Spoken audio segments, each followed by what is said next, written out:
Hello. आज हम chemistry के एक अन्य यूनिट जिसका नाम है पॉलीमर्स, उसके बारे में अध्ययन करेंगे। पॉलीमर्स या बहुलक किसे कहते हैं, बहुलक कैसे बनते हैं, बहुलकों के क्या गुणधर्म होते हैं, बहुलक कितने प्रकार के होते हैं, क्या उनके गुणधर्म होते हैं, इन सभी चीज़ों के बारे में इस यूनिट के अंदर हम पढ़ेंगे।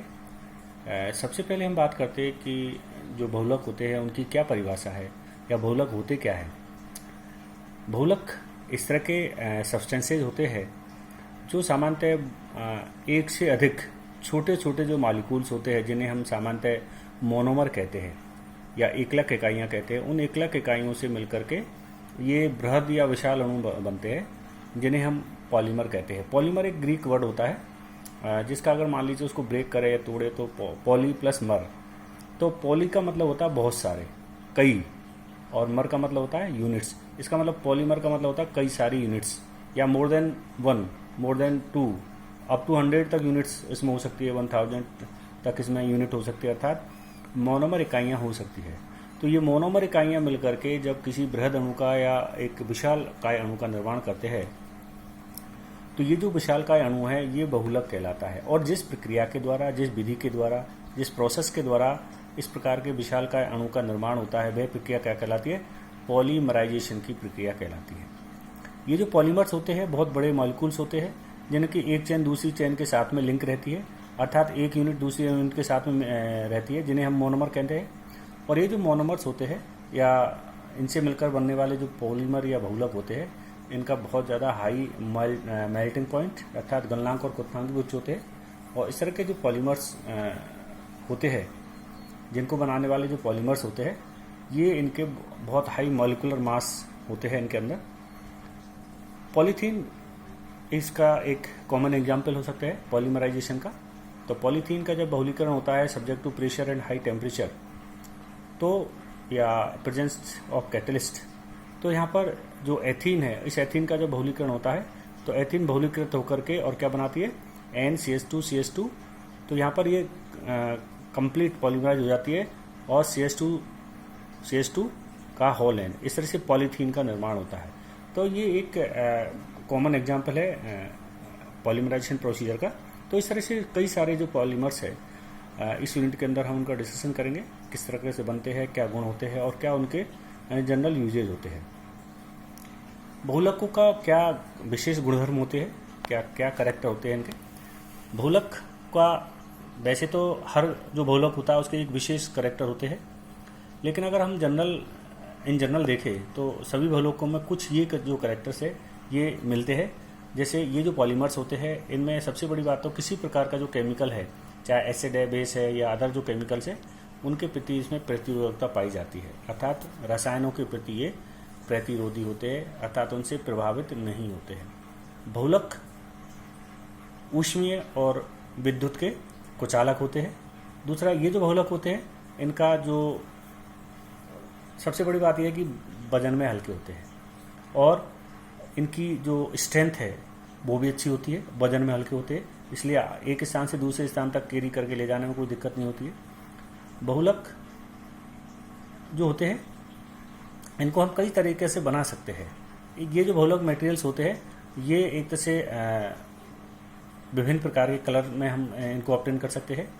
पॉलीमर्स जो है ज़्यादातर जो पॉलीमर्स होते हैं हम पेट्रोलियम पदार्थों से मिलकर बनाते हैं, क्योंकि ऑर्गेनिक सब्सटेंसेस का एक मेन सोर्स होता है ऑर्गेनिक पेट्रोलियम पदार्थ। पॉलीमर्स के जो आइटम्स होते हैं ये मेटल के आइटम है या लकड़ी के आइटम है या अदर सिरेमिक आइटम्स है, उनका स्थान ले लिया, अर्थात हम कह सकते हैं उसका एक अल्टरनेट्स के रूप में पॉलीमर्स जो प्लास्टिक्स है, इससे मिलकर बनने वाला जो प्लास्टिक है उसका हम इसके अल्टरनेटिव्स के रूप में यूज में ला सकते हैं। तो ये इनके बहुत सारे कैरेक्टर्स होते हैं।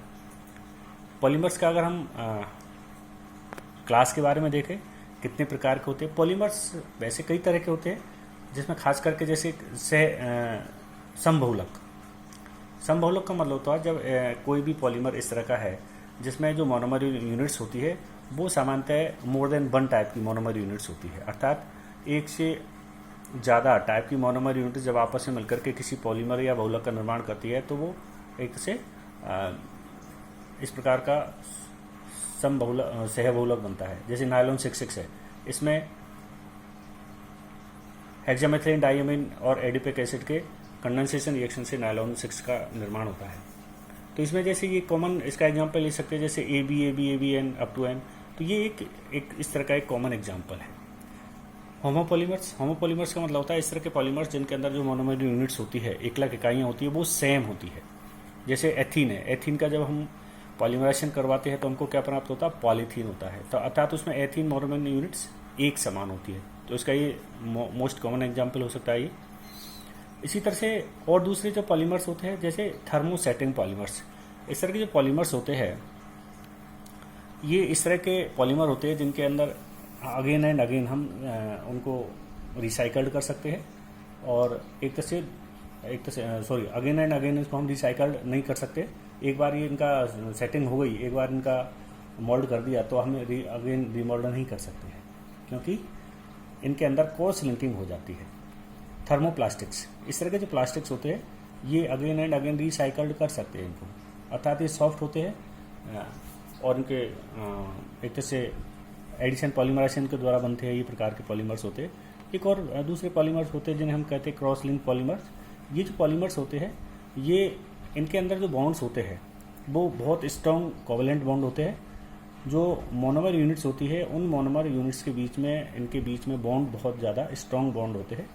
और इस तरह से जब इस प्रकार का पॉलीमर बनता है, पॉलीमर बनने के दौरान उसकी जो चेन होती है, उनकी जो लाइंस होती है, उनके जो लीनियर पॉलीमर्स होते हैं, उनके बीच में क्रॉस लिंकिंग हो जाती है, त्रियक बंधन हो जाता है। तो इसलिए ये सबसे रिजिड पॉलीमर्स होते हैं।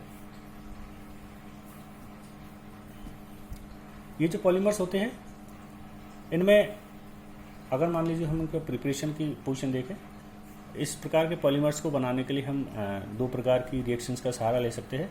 एक तो होता है एडिशन पॉलीमराइजेशन और दूसरी होती है कंडेंसेशन पॉलीमराइजेशन। एडिशन पॉलीमराइजेशन की जो रिएक्शंस होती है सामान्यतः फ्री रेडिकल रिएक्शंस के द्वारा हम इसको स्टार्ट करते हैं। इस तरह की जो पॉलीमर की प्रक्रिया होती है, इस रिएक्शंस में विभिन्न प्रकार के जो मोनोमर्स होते हैं वो आपस में एक दूसरे से रीअरेंज हो सकते हैं, बॉन्ड बना सकते हैं, बिना किसी प्रकार के कोई मॉलिक्यूल, कोई एटम का लॉस करके इस एक तरह से रीअरेंजमेंट हो सकते हैं। जबकि जो दूसरे पॉलीमर्स होते हैं जिन्हें हम कहते हैं कंडेंसेशन पॉलीमर्स या कंडेंसेशन पॉलीमराइजेशन की जो प्रक्रिया होती है, इसके अंदर क्या होता है कि विभिन्न प्रकार के पॉलीमर्स जब बनते हैं तो इस रिएक्शंस में सामान्यतः एलिमिनेशन होता है, अर्थात इन प्रकार के पॉलीमर्स का एलिमिनेशन रिएक्शंस के द्वारा बनते हैं। और इसमें छोटे मॉलिक्यूल्स या कोई बाई प्रोडक्ट या वाटर मॉलिक्यूल या मेथनॉल, इस तरह के कोई या CO2, इस तरह के छोटे मॉलिक्यूल्स निकलते हैं और उनमें से एक तरह से अनसैचुरेटेड मोनोमर्स का वहाँ पर फॉर्मेशन होता है। प्लास्टिक क्या होते हैं या प्लास्टिक किसे कहते हैं? प्लास्टिक आज के टाइम में अगर हम ये कहें कि आज का युग प्लास्टिक का युग है तो ये बिल्कुल सही होगा, क्योंकि हम कोई भी आइटम है, ज़्यादातर आइटम हम प्लास्टिक्स के यूज़ करने लगे। तो हम बात करेंगे यहाँ पर जो प्लास्टिक वर्ड है इसका मतलब क्या होता है। प्लास्टिक वर्ड का मतलब होता है एक प्लास्टिसिटी। इसका मतलब होता है इस प्रकार की किसी भी मटेरियल के अंदर इस प्रकार की क्षमता, इस प्रकार की एबिलिटी, जो कि उसको बिना किसी तोड़ या बिना किसी क्रैकिंग के उसको एक तरह से डिफॉर्म किया जा सकता है। उसकी शेप साइज में डिफॉर्मेशन कर सकते हैं। तो इस तरह का जो मटेरियल है वो प्लास्टिक मटेरियल कहलाता है और उसके इस गुणधर्म को हम प्लास्टिसिटी कह सकते हैं। प्लास्टिक्स इस तरह के सिंथेटिक मटेरियल्स होते हैं जो सामान्यतः विभिन्न प्रकार के जो ऑर्गेनिक पॉलीमर्स होते हैं उनके द्वारा बनते हैं, जैसे पॉलीथीन है, PVC है, नायलॉन है, इस तरह के ये सब प्लास्टिक्स होते हैं। तो इनको हम किसी भी डिजायर्ड आकृति में मोल्ड कर सकते हैं, किसी भी डिजायर्ड सांचे में ढाल सकते हैं, अर्थात अपने मनवांछित आकार में उनको संचित किया जा सकता है, सांचे में डाला जा सकता है। ऐसे पदार्थ क्या कहलाते हैं? प्लास्टिक्स कहलाते हैं। प्लास्टिक्स सामान्यतः मेलेबल ऑर्गेनिक पॉलीमर्स होते हैं जो कि हाई मॉलिक्यूलर मास वाले होते हैं। ये जो पदार्थ होते हैं, ये सबसे बड़ी बात ये होती है कि इनकी बहुत लो कॉस्ट होती है, लाइट वेट होता है, डिफरेंट कलर्स में मिलते हैं, आसानी से बनाए जा सकते हैं और विभिन्न प्रकार से इनका एक तरह से यूज किया जा सकता है। और ख़ास बात इनमें कि एयर और वाटर के प्रति इनमें इम्परविनेंस होती है, अर्थात इस मौके वो पारगम्यता नहीं होती है पानी और एयर की, तो इसलिए इनका बहुत अच्छा यूज होता है। प्लास्टिक्स का अगर हम क्लासिफिकेशन देखें, प्लास्टिक्स को हम किस तरह से क्लासिफाई कर सकते हैं। प्लास्टिक्स को वैसे तो हम और कई पार्ट्स में डिवाइड कर सकते हैं, मेनली हम 2 भागों में यहाँ इसको डिवाइड करेंगे। एक तो थर्मोसेटिंग प्लास्टिक्स और दूसरे होते हैं थर्मोप्लास्टिक्स। थर्मोसेटिंग प्लास्टिक्स इस तरह के प्लास्टिक्स होते हैं जो एक बार सॉलिडिफाई हो जाते हैं, जब उनको बना रहे होते हैं, बनने की प्रक्रिया के दौरान जब ये एक बार सेट हो जाते हैं, एक बार इनको सांचे में ढाल लिया हो जाता है, तो ये परमानेंट शेप में आ जाते हैं। इस तरह के जो प्लास्टिक्स होते हैं वो सामान्यतः कंडेंसेशन पॉलीमराइजेशन के द्वारा या प्रक्रिया के द्वारा बनाए जाते हैं। इस प्रकार के जो प्लास्टिक्स होते हैं सामान्यतः अकस्ट्रीय होते हैं और इनका जो मॉलिक्यूलर वेट है वो भी बहुत उच्च अर्थात इन्फिनिटी कोटि का होता है। इस तरह के जो प्लास्टिक्स होते हैं जब इनको हाई प्रेशर और टेम्परेचर की कंडीशन में एक तरह से एक बार ये शेप ले लेते हैं, अर्थात इसके अंदर क्रॉस लिंकिंग हो जाती है, अर्थात उसके जब ये सॉलिडिफाई हो जाते हैं तो इसका अगेन रिसाइकल्ड नहीं कर सकते हैं, अर्थात इनका पुनर्चक्रीकरण नहीं किया जा सकता है। इस तरह के जो प्लास्टिक्स होते हैं इनका एक तरह से बहुत बढ़िया मैकेनिकल स्ट्रेंथ होता है, अर्थात हाई लोड को बियर करने की कैपेसिटी में होते हैं। इस तरह के जो प्लास्टिक्स होते हैं ये केमिकल रिएक्शंस, इनके अंदर जो रिएक्शंस होती है वो भी सामान्यतः इरिवर्सिबल टाइप की होती है, कुल मिला के हम इनका रिसाइकल नहीं कर सकते हैं। तो इस तरह के जो प्लास्टिक्स होते हैं हाई मैकेनिकल स्ट्रेंथ होती है, हाई टेम्परेचर बियरिंग कैपेसिटी होती है और हाई इलेक्ट्रिक इंसुलेशन होता है। तो ये प्लास्टिक्स एक अच्छी क्वालिटी के प्लास्टिक्स होते हैं। थर्मोप्लास्टिक्स, इस तरह के जो प्लास्टिक्स होते हैं ये ऐसे प्लास्टिक्स होते हैं इनको अगेन एंड अगेन रिसाइकल्ड कर सकते हैं, रिमोल्ड कर सकते हैं। तो ऐसे प्लास्टिक्स सब के सब क्या कहलाते हैं, थर्मोप्लास्टिक्स कहलाते हैं। थर्मोप्लास्टिक्स सामान्यतः ये भी एमॉर्फस टाइप के होते हैं और लेकिन कई बार कुछ आंशिक रूप से ये क्रिस्टलीय टाइप के भी हो सकते हैं।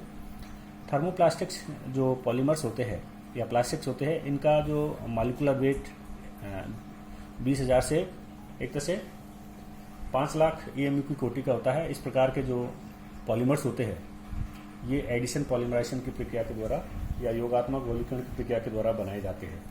इस तरह के जो प्लास्टिक्स होते हैं जब इनको हम इनको जब हम हीट करते हैं तो इसमें किसी प्रकार का अर्थात रिसाइकल जब इनको किया जाता है, रिसाइकलिंग के दौरान इनमें किसी प्रकार का एक तरह से कोई केमिकल चेंजेस नहीं आता है, अर्थात इनके कंपोजिशन में किसी प्रकार का चेंज नहीं आता है।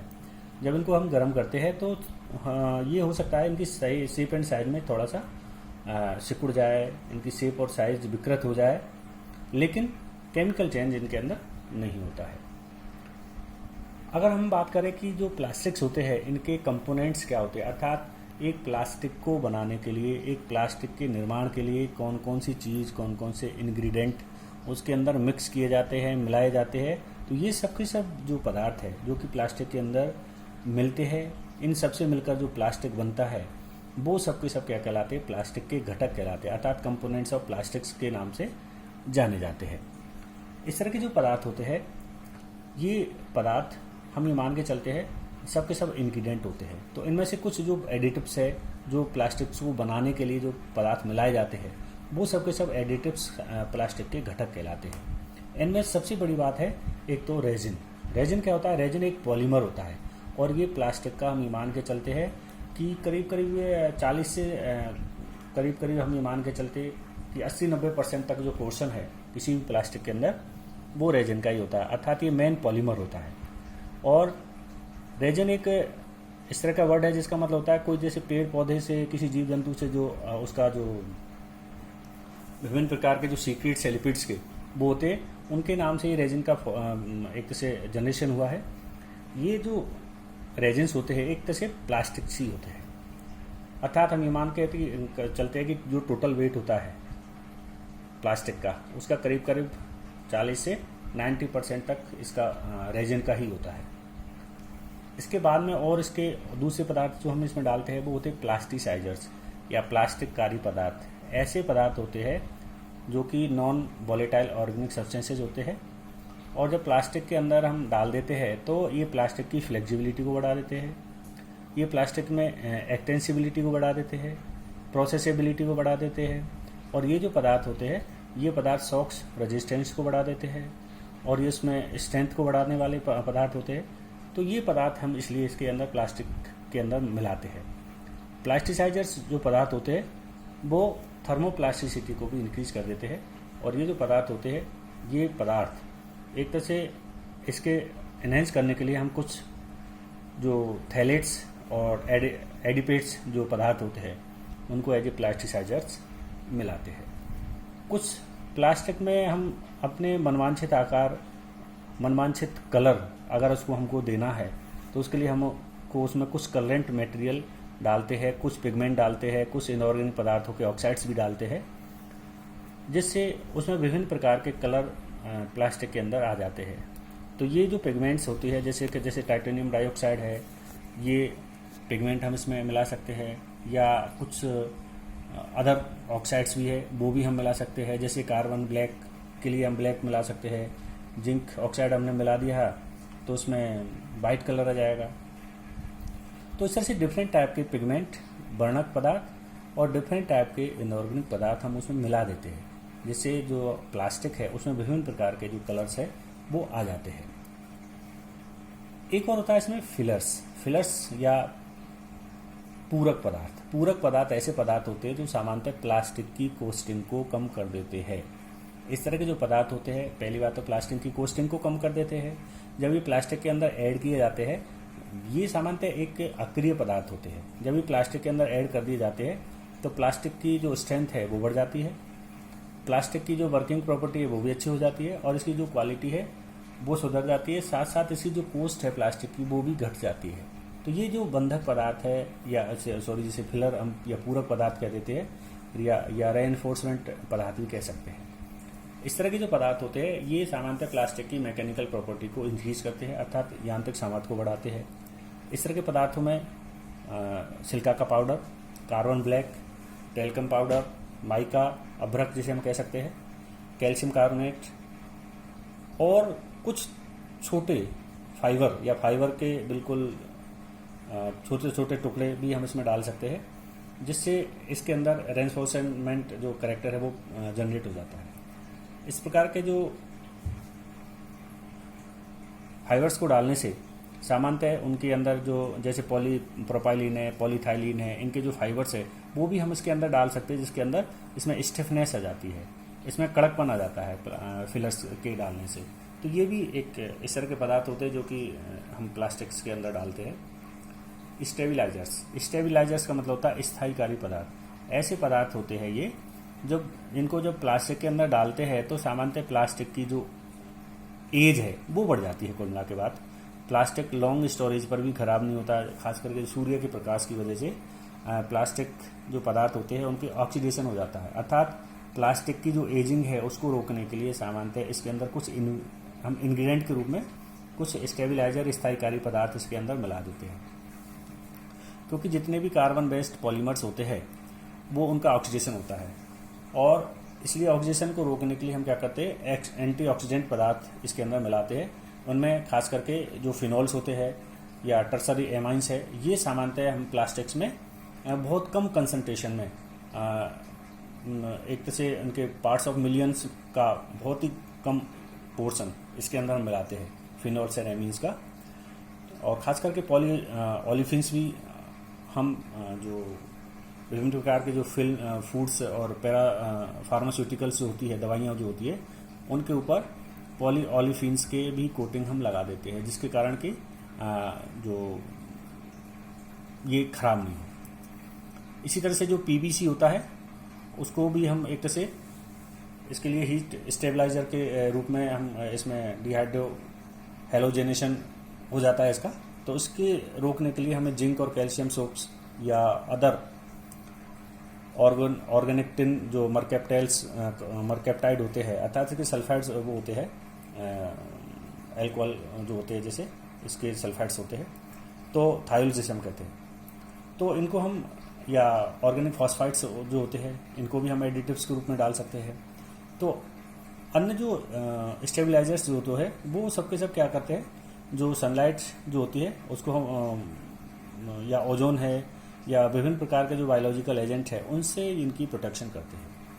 तो खास करके जो सनलाइट और ओजोन जो होती है वो प्लास्टिक्स के लिए बहुत ज़्यादा हानिकारक होती है। तो उसी को प्रोटेक्ट करने के लिए हम क्या करते हैं, विभिन्न प्रकार के स्टेबलाइजर्स, विभिन्न प्रकार के स्थायीकारी पदार्थ जो है प्लास्टिक्स के अंदर मिलाते हैं।